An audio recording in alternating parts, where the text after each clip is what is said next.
Let's be completely honest for a second. When we first started reading or watching Solo Leveling, we all thought S-rank hunters were the absolute peak. We saw characters like Thomas Andre or Yuri Orlov and thought, yeah, these guys are basically walking nuclear weapons. But as the story goes on, Chugon completely breaks the power scale. We find out that humanity's strongest fighters aren't even playing the same game as the true entities ruling this universe.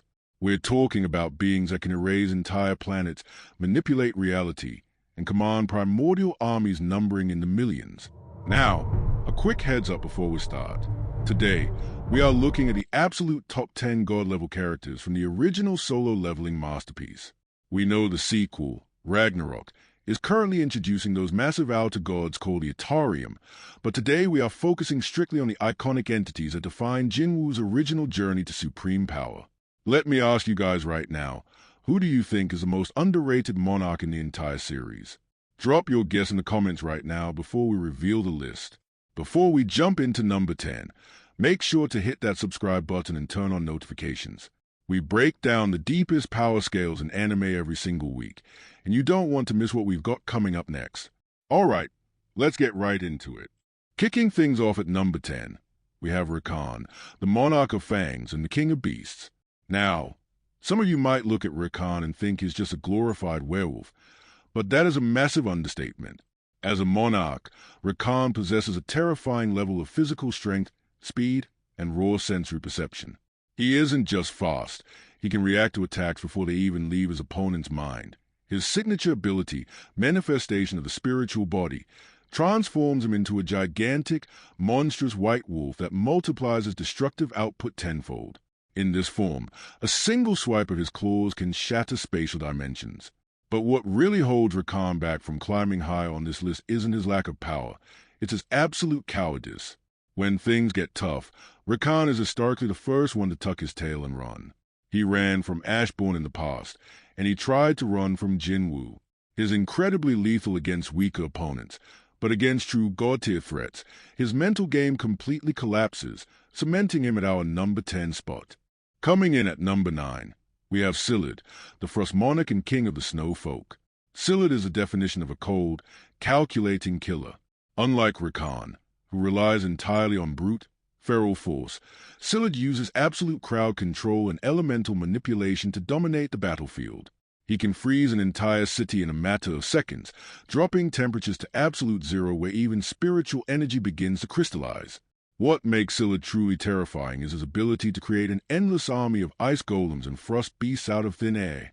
He played a major role in the ambush against Sung Jinwoo, showing that he has a tactical intelligence to plan out god-level assassinations. Be honest, guys, when Scyld first ambushed Jinwoo, did you actually think Jinwoo was a goner, or did you know he had a backup plan? However, when faced with pure, unadulterated primordial fire or the raw, uncontained output of the upper-tier monarchs, Scyld's ice inevitably melts away. He is a terrifying threat to humanity, but in the grand cosmic hierarchy, he stays firmly at number 9. Moving on to number 8, we are breaking away from the living monarchs to look at the strongest shadow soldier to ever exist, Belion, the Grand Marshal of the Shadow Army. If you've only watched the anime or read the early chapters of the Manhwa, you probably think Biru Oigris are the peak of Jinwoo's army. But when Belion enters the picture, he completely redefines what a shadow soldier is capable of. Belion was the very first shadow created by the original shadow monarch, Ashbourne, and he spent literal millennia fighting in the cosmic war between gods. He possesses massive, angelic-looking armored wings and wields a unique whip sword that can expand across entire battlefields to slice through armies in a single swing. To put his power into perspective, when Biru challenged Belion for the position of Grand Marshal, Belion didn't just win. He completely dominated the fight without even breaking a sweat. Now, I have to ask the chat, are you Team Biru or Team Belion? Let me know who your favorite shadow soldier is down below. Belion has a durability to take continental-level hits and easily fight a lower-tier monarch on equal grounds. At number 7, we have one of the most underrated and tragic entities in the entire series, Legia, the Monarch of the Beginning and the King of Giants. Now, a lot of fans overlook Legia because he spent most of his screen time chained up in a dungeon, serving as a massive mana battery for the ruler system. But don't let his captivity fool you. Lejia's raw power output is absolutely astronomical. When Jinwoo finally encounters him, Lejia is completely bound by magical chains that heavily suppress his spiritual energy. Yet, even in that weakened, starved state, his mere presence exerted enough pressure to make S-rank hunters physically choke. Lejia possesses a unique ability to manipulate wind pressure and kinetic energy on a colossal scale. Think about it. If Lejia hadn't been tricked and locked up by the rulers, how far up this list do you think he would have ranked? Could he have beaten the Frost Monarch? If he had been fully unchained and at 100% capacity, his raw physical strength would have easily overwhelmed most of the other monarchs, earning him his spot at number 7. Stepping into the number 6 spot, we have the collective entities known as the rulers, also referred to as the fragments of brilliant light. Originally created by the Absolute Being to protect the light and wage an eternal war against the monarchs, the rulers are essentially the archangels of the solo-leveling universe. While they often act through human vessels, like Chairman Go-Gun-Hee or Thomas Andre, their true celestial forms are terrifyingly powerful. The rulers don't just fight with raw strength. They wield ruler's authority, a telekinetic force so potent it can move mountain ranges, stop planetary kinetic energy, and manipulate space itself. What makes the rulers unique on this list is their flawless coordination. While an individual ruler might struggle against a top-tier monarch like Anti-Ares, as a unified front, they are an unstoppable cosmic machine. They possess divine weapons capable of piercing the armor of primordial concepts, and they are the only faction in existence that successfully staged a coup against their own creator. They represent the ultimate collective force of order in the universe. Breaking into our top 5, we have Yogiman, the monarch of transfiguration and the king of demonic specters. If Antares is a muscle of the monarchs, Yogiman is undoubtedly the brain. He is widely regarded as the most intelligent and magically advanced monarch in existence, opting to rewrite reality and distort minds rather than rely on physical brawling. Yogiman can alter his shape, blend into the fabric of space, and cause planet-wide illusions that can trap even god-level beings in endless psychological loops. Let me throw a quick question at you lore fans. Do you think a pure magic user like Yogiman is cooler than a physical powerhouse like the Dragon Emperor? Which fighting style would you choose? His ability to bypass physical durability entirely by targeting his enemy's spiritual and mental core makes him an absolute nightmare to fight. You can't punch what isn't physically there, and Yogiman excels at making sure you never even see the real him until it's far too late. Now, this is where the list gets incredibly wild. At number 4, we have the literal creator of the universe, the Absolute One. I know exactly what you're thinking right now. Wait, how is the literal god of the universe only at number 4? It sounds completely insane, but when you look at the actual law of solar leveling, it makes perfect sense. The Absolute One possessed the infinite power of creation. He split the light to create the rulers, and he split the darkness to create the monarchs. He created the universe purely for his own entertainment, forcing these two factions into an eternal, brutal war just so he could watch the chaos unfold. But here's his major flaw. The Absolute One was a creator, not a warrior. He was so arrogant, so completely secure in his omnipotence, that he never expected his own creations to turn on him. When the rulers discovered that their war was just a game to him, they rebelled, marched into his throne room, and executed him using weapons forged from his own power.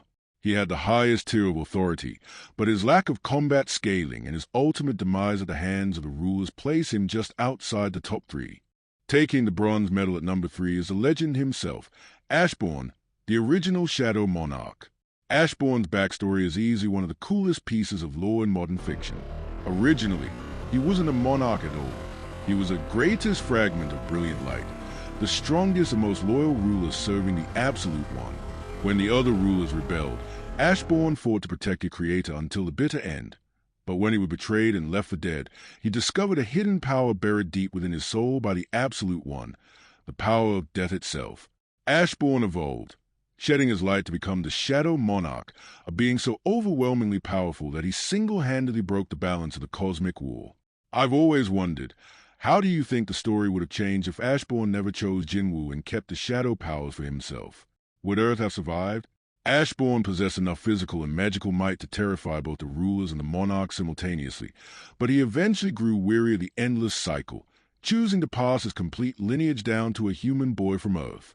Coming in at number 2, we have the ultimate manifestation of calamity, Antares, the monarch of destruction and the king of dragons. Antares is the final boss of the original solo leveling story, and his power scale is absolutely terrifying.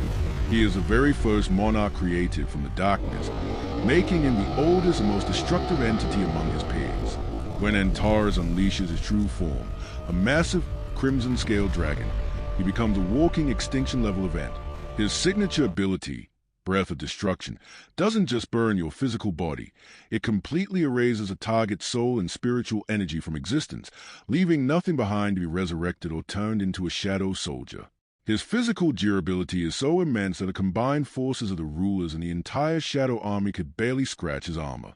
It required a multiplanetary, multi-timeline effort just to trap him in a position where he could be defeated. He is the pinnacle of raw, uncontained destruction, a literal god that required the rules of the universe to be rewritten just to put him down. And finally, standing completely alone at the absolute peak of the #1 spot, we had the protagonist himself, Sung Jinwoo, the true god of death. Jinwoo didn't just inherit Ashbourne's power. He took that foundation and elevated it to a level that the original Shadow Monarch could only dream of. By fully assimilating with the Shadow system, Jinwoo completely bypassed the limitations of a mortal body. He has infinite stamina, limitless mana regeneration, and can travel through dimensions instantly using his shadows. What puts Jinwoo firmly above Antares and the Absolute One is what he did after the main story. He entered the crack between dimensions entirely alone and fought a solo war against the combined armies of the remaining monarchs for 20 consecutive years, emerging completely victorious. He can manipulate time, rewrite timelines using the Cup of Reincarnation, and controls a shadow army that numbers over 10 million god-level soldiers. Sung Jinwoo started as humanity's weakest E-rank hunter, but he ended the story as the undisputed, omnipotent ruler of the entire cosmos. But guys, that leaves us with one final, terrifying question that keeps deep lore fans up at night. If Sung Jinwoo is truly an all-powerful, immortal god of death who conquered his entire universe, what happens when his son, Sung Suho, finishes his training in the sequel, Ragnarok? Will Suho stay loyal to his father, or is the universe setting up an ultimate, apocalyptic clash between father and son for absolute control over cosmos? Leave your theories in the comment section below. I read every single one of them. Don't forget to hit that like button, subscribe so you don't miss our breakdown of solo leveling, Ragnarok, and I'll see you in the next one.